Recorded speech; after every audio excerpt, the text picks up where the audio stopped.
Well, this year, corn farmers are expected to harvest the second largest corn crop in our nation's history, in great part because of federal mandates to use more ethanol in our fuel. And while that's great news for America's corn growers, others aren't so excited.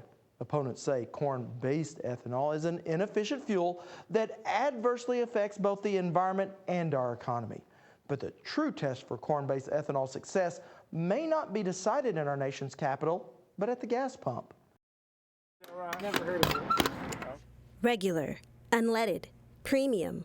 Consumers have a number of different types of gas to choose from. Yet, there's another decision that they're making at the pump, and that's choosing to fill up with ethanol or non-ethanol.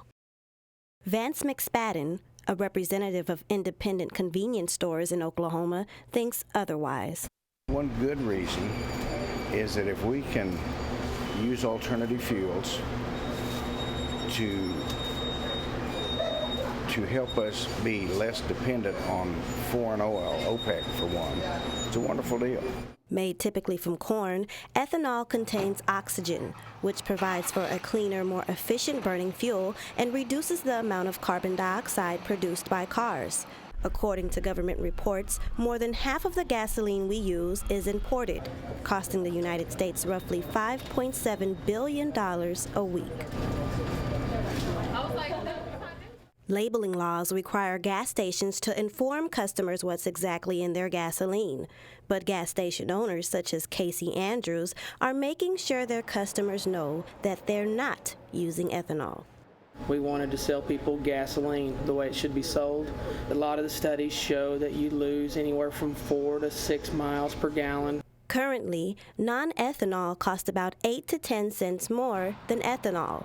But according to Andrews, it's not comparable to what you could lose in mileage. Do the math yourself. I mean, some of the smaller engine vehicles seem to not show a huge discrepancy. Some of the larger engine vehicles are showing huge discrepancies. Exactly how much of a discrepancy is unknown. But according to McSpadden, there's one thing customers can be sure of. Whether you get gasoline, pure gasoline, or ethanol, it's not going to hurt your car at all. I know there's some benefits to using the 90-10, but from the pocketbook standpoint to the customer, I don't think it's worthwhile for the customer. It's an expense that ethanol proponents say is an investment into America's homegrown fuel. And joining me now is our Lisa Riley. Well, Lisa, what is the future of ethanol if drivers simply aren't willing to use it? Well, Rob, the issues have really become a catch-22. In order for alternative fuels to grow in America, more consumers have to access them.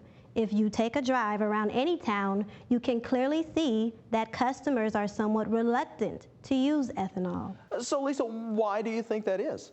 Much of the prejudice against the fuel goes back to when ethanol was first introduced in the 1970s. Back then, it did damage to older engines because of its high alcohol content. But representatives for both the ethanol and automobile industry say advances in modern engines make that no longer an issue.